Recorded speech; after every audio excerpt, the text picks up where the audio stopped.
"Guards, seize her! That necklace belongs to my daughter!" Queen Catherine of England's voice thundered through Kensington Palace's winter ball, cutting through the orchestra like a blade through silk. Every conversation stopped.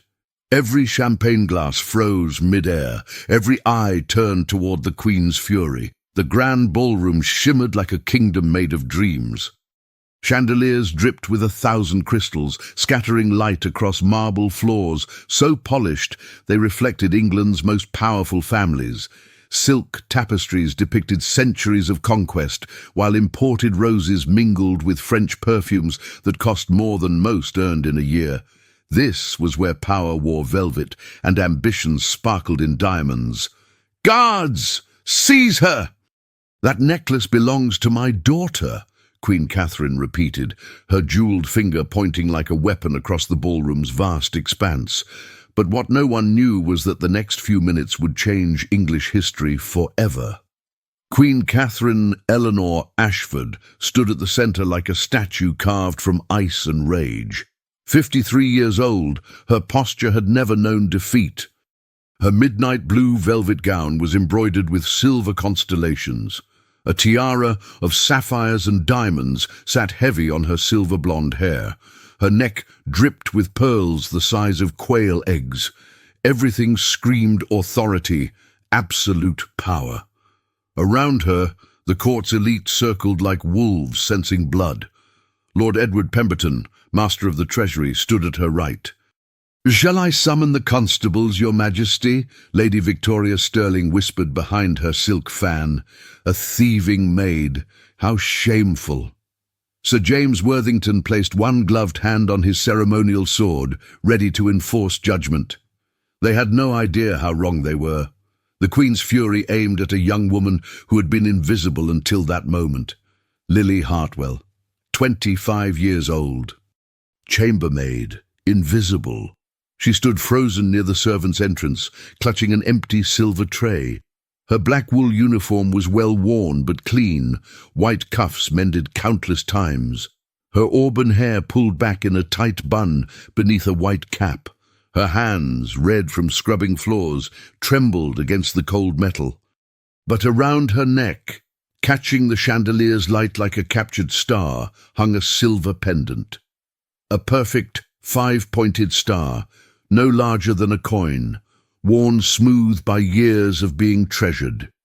Her only beautiful possession, her only connection to a past she couldn't remember. Who hasn't felt this way? Invisible, disposable, less than? Lily's heart hammered. Hundreds of eyes stared at her as if she were a criminal. She wanted to disappear, to become as invisible as she'd always tried to be. In her pocket, her fingers found the small, worn photograph she always carried, a faded image of a woman with kind eyes and auburn hair, her only clue to who she might have been before St. Mary's orphanage. "Your Majesty," Lily's voice cracked with terror. "I've worn this since childhood. It was mine at the orphanage." "Lies!" Queen Catherine's voice was thunder and ice. "That heirloom was lost in the fire that took my infant daughter 25 years ago. That pendant belonged to Princess Victoria Catherine Regina, who died in flames before she could walk. You stole it," the court erupted. "Thieving servant!" Lord Pemberton shouted, face red with outrage. "To the gallows!" "Disgraceful," Lady Sterling cried, "to steal from a dead princess." "She should hang," someone shouted from the back.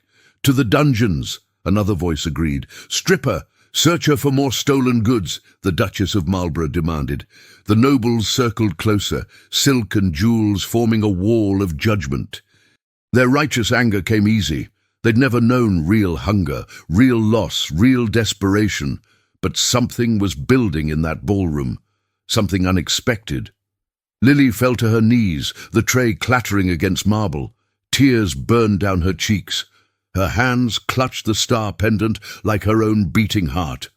"Please, Your Majesty," she sobbed, "I speak truth. St. Mary's Orphanage has records. I arrived as an infant with only this star. The sisters said someone left me at their gates wrapped in a blanket, with this pendant as my only identity. I've worn it every day. It means somewhere. Someone loved me enough to make sure I kept it." She looked up at the Queen, tears streaming. "I don't know who my parents were. All I have is this star and the hope it might lead me home. I'm not a thief. I'm just trying to understand who I am." Her desperation cut through the jeering. Something in her raw honesty made several nobles pause, but something else happened. Queen Catherine, advancing with fury, suddenly stopped. Her raised hand lowered slowly. Her face softened into something uncertain: confusion, recognition, fear. When Catherine really looked at the kneeling woman, not as a servant but as a person, something impossible whispered in her mind. The Queen stared at Lily's face, the shape of her jaw, the curve of her cheekbones, the particular shade of auburn hair that caught light like copper fire, exactly like the hair Catherine had brushed 25 years ago in a nursery that no longer existed. Time seemed to slow. "Speak, girl." Catherine's voice was quieter now. "What do you remember? Tell me everything." What none of them knew was that the answer would shatter every assumption in the room. Lily lifted her tear-stained face. Her green eyes, the color of English meadows in spring, met the Queen's gaze. A crack appeared in the wall between servant and sovereign. "I remember fire," Lily whispered, voice growing stronger. "Flames so bright they turned night into day, smoke that burned my lungs. But before the fire, I remember a room." She closed her eyes, reaching back into memories that felt like dreams. "Until now. A nursery," she continued, "with wallpaper that had tiny roses, pink and white, climbing the walls like a garden. Porcelain dolls on a shelf so high I couldn't reach them. Beautiful dolls, with painted faces and silk dresses. I remember reaching up, little hands grasping air, and someone laughing. A gentle, loving laugh. Queen Catherine's breath caught audibly. Because the nursery Lily described had burned 25 years ago, no photographs survived, no records detailed its decor. No one could know about those dolls, custom-made in France, positioned deliberately out of an infant's reach. No one except someone who had been there. "What else?" Catherine demanded, voice cracking. "Don't stop! Tell me everything!" The ballroom went silent. Every person sensed they were witnessing an impossibility trying to become real. "A woman," Lily said, tears flowing. "Blonde hair like spun gold. She wore blue, always blue. She smelled like lavender and roses. Her hands were so soft. She would hold me and sing to me. The same song every night, like a prayer." "What song?" The Queen's question was barely a whisper. Lily hesitated, hand moving to the star pendant. Then, in a soft, trembling voice, she began to sing. "Lavender's blue, dilly dilly, lavender's green. When I am king, dilly dilly, you shall be queen." The ballroom's silence became absolute. You could hear candles crackling. You could hear the Queen's sharp intake of breath as if stabbed. Because no one knew that song, no one except Catherine and the daughter she'd lost before memories should form. She had sung it every night in privacy when no servants were present. No one alive should know that song. Unless... "My birthday," Lily continued, eyes closed.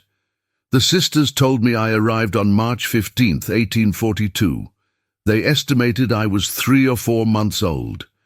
They said someone left me at their gates in early morning, wrapped in a blanket embroidered with white roses on blue silk," Queen Catherine finished, voice hollow. Lily's eyes snapped open. "How did you know?" The ballroom held its breath. They were witnessing a moment that would reshape history. Queen Catherine turned to the nobles, "Summon Dr. Whitmore immediately, and find Lady Margaret." Now. Within minutes, Dr. Edmund Whitmore arrived, 70 years old with gentle hands that had delivered 3 generations of royals. He approached with gravity. "Your Majesty," he said, bowing low. "Princess Victoria."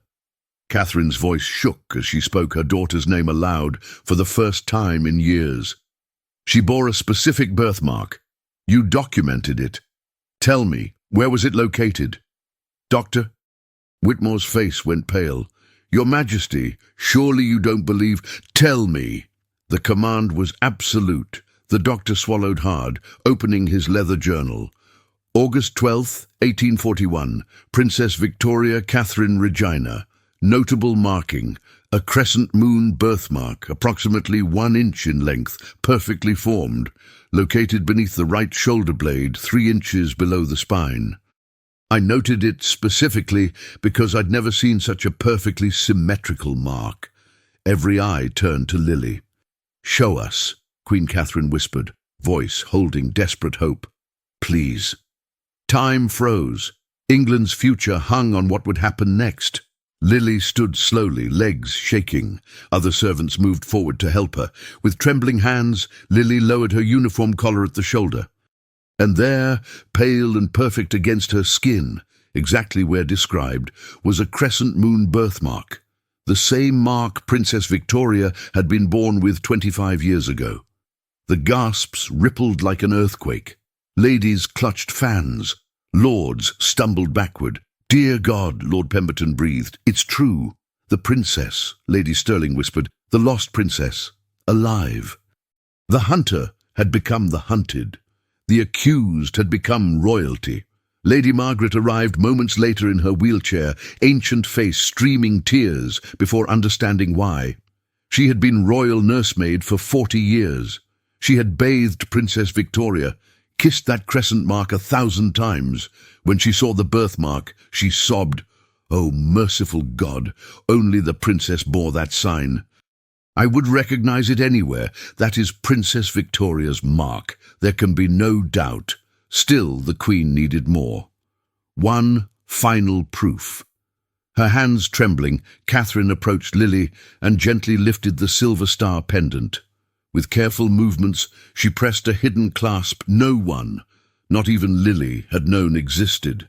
The pendant opened. Inside, engraved in tiny letters, were words hidden for 25 years. VCR, Victoria Catherine Regina. My darling daughter, may this star guide you home, with all my love, forever. Mother. The inscription was in Catherine's own handwriting from the day of Victoria's christening. The necklace had done its job.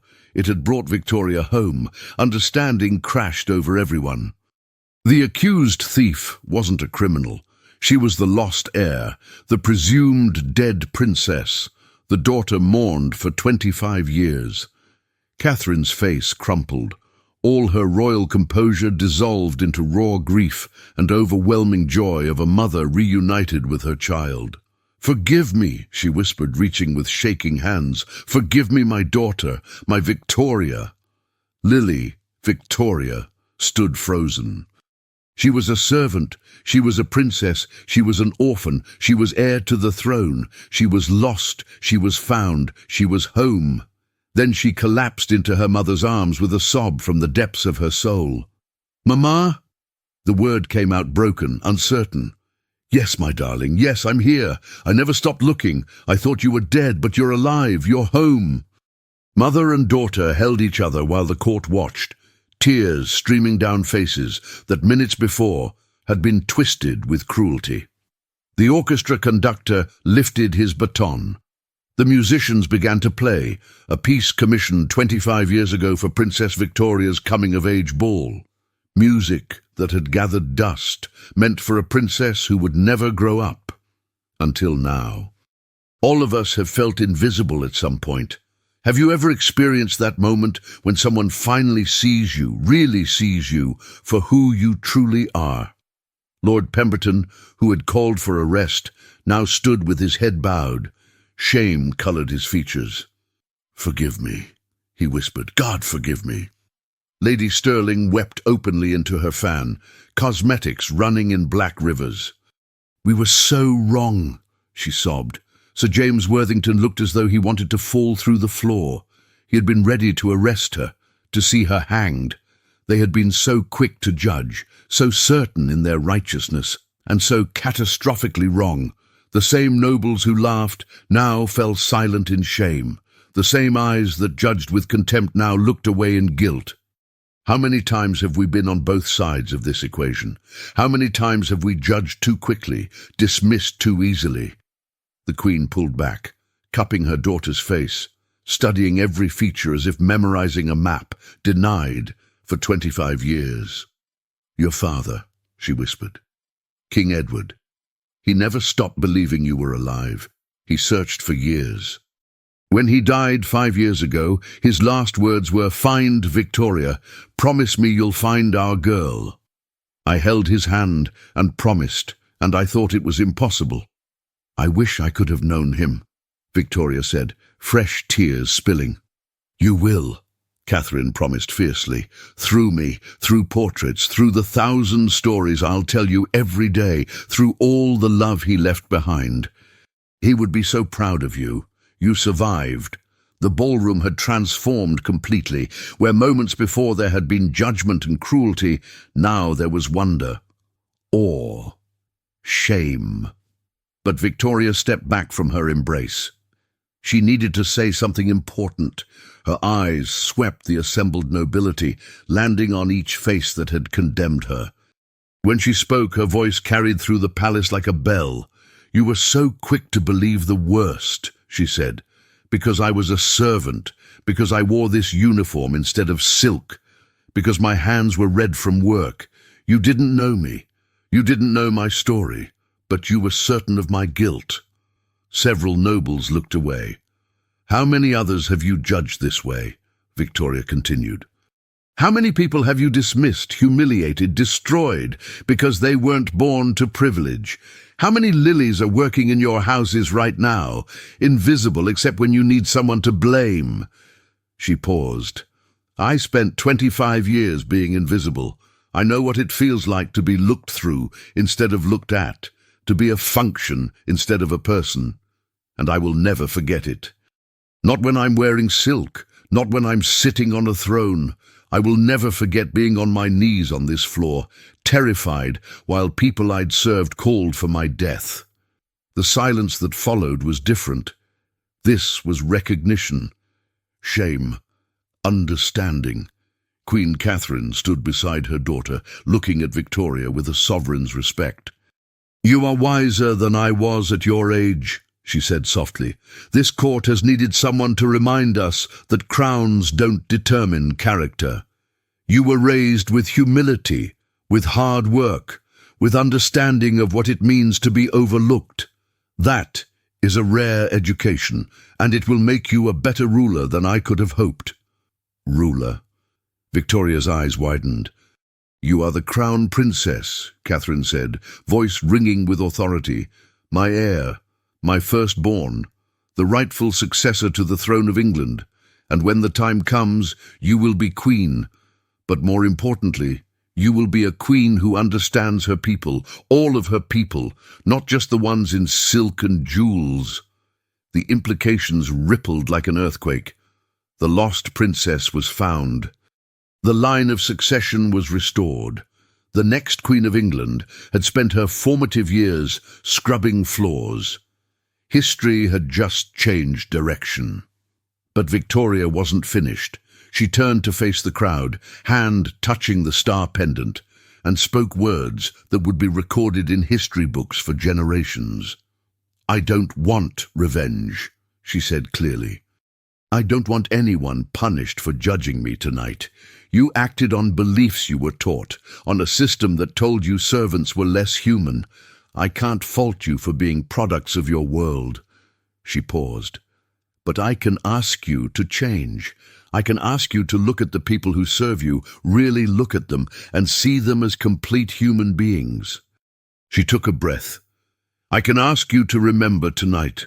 Remember how wrong you were about me, and then ask yourselves, who else might you be wrong about?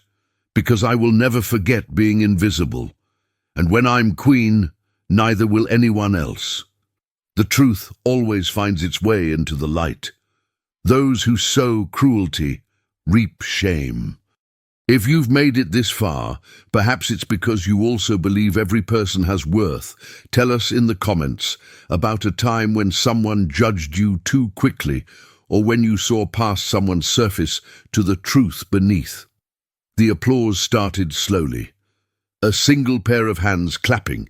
Thomas, a young footman who had worked alongside Lily, who had seen her kindness. Then another servant joined. Mary, then Robert, then Elizabeth. The staff lining the walls, the invisible people who kept this palace running. They applauded their fellow servant who had become their future queen. And gradually, shamed and transformed, the nobles joined in. Lord Pemberton clapped with tears running down his face. Lady Stirling applauded so hard her diamond rings caught light like tiny stars. Sir James Worthington raised his hands above his head, leading the ovation. The Duchess of Marlborough wept and clapped. The orchestra played triumphant flourishes. The chandeliers seemed to shine brighter. The applause grew until it shook the crystal, until it became something more than approval. It became collective acknowledgement of transformation, of lesson learned, of history being made. The accused had become the redeemer.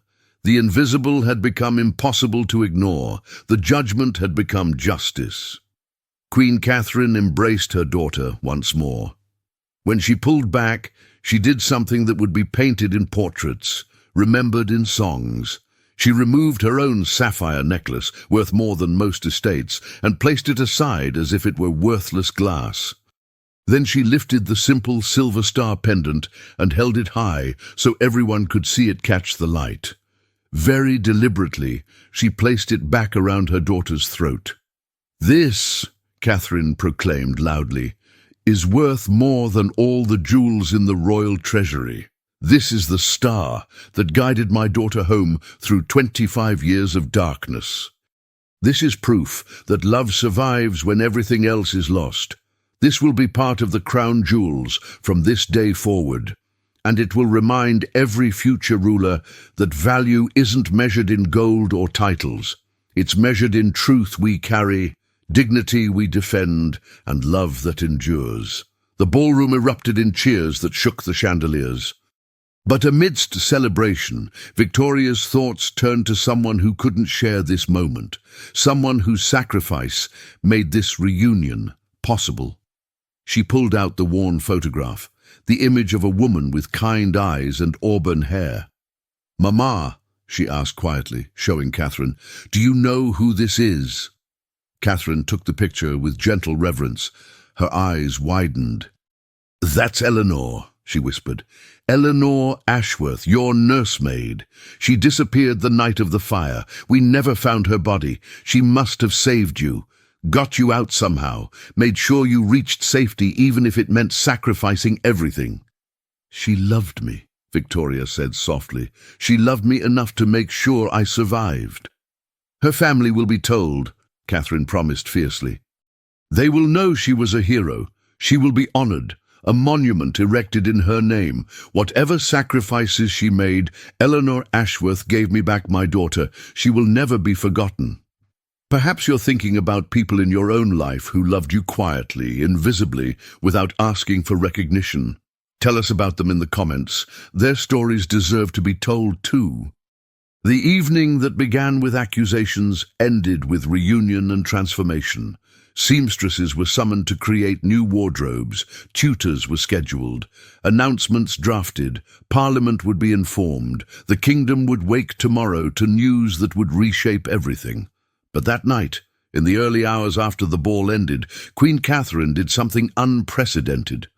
She dismissed all servants, sent away all advisers, locked the doors to her chambers, and she sat with her daughter, still in her servant's uniform, still wearing the star pendant, and they talked. They talked about the fire and mysteries still surrounding it, about St. Mary's orphanage and sisters who had been kind, about years of scrubbing floors, about what it meant to be Victoria and also Lily, about fathers and heroes and strange paths that lead people home. And Catherine sang. In a voice rusty from disuse, she sang the old lullaby one more time. "Lavender's blue, dilly dilly, lavender's green. When I am king, dilly dilly, you shall be queen." Victoria closed her eyes and let the melody wrap around her like a blanket, like safety. like home. For the first time in 25 years, she wasn't invisible. For the first time in 25 years, she knew exactly who she was. And for the first time in 25 years, Queen Catherine fell asleep, knowing her daughter was safe in the room beside her. The silver star pendant caught the candlelight one last time, a beacon that had finally completed its journey home.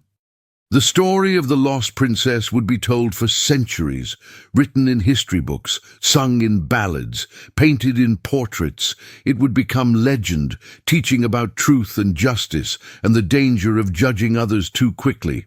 But the deeper truth was about something more universal. It was about the danger of judging people by appearance, by position, by the uniform they wear. About the cruelty of dismissing anyone as less than, about the power of truth to emerge even when buried for decades, about the strength it takes to maintain dignity when the world treats you as invisible, and the reminder that every person you meet might be carrying a story that would humble you if you took time to listen. Perhaps you've experienced this yourself, been judged unfairly, dismissed too quickly, made invisible. Or perhaps you've been the one who judged too fast. We've all been on both sides. The question is, what do we do with that understanding? The truth that shook Kensington Palace that night: dignity isn't granted by crowns or titles, it's inherent. It belongs to every human being regardless of circumstances. And when we deny someone else's dignity, we diminish our own humanity. Victoria would go on to become one of England's most beloved queens. History would call her the People's Queen and Victoria the Just. She would rule with compassion and wisdom, forged not in palace halls, but in kitchens and servant quarters. She would pass laws protecting workers' rights, build schools for orphans, reform justice systems to ensure everyone deserved fair hearing.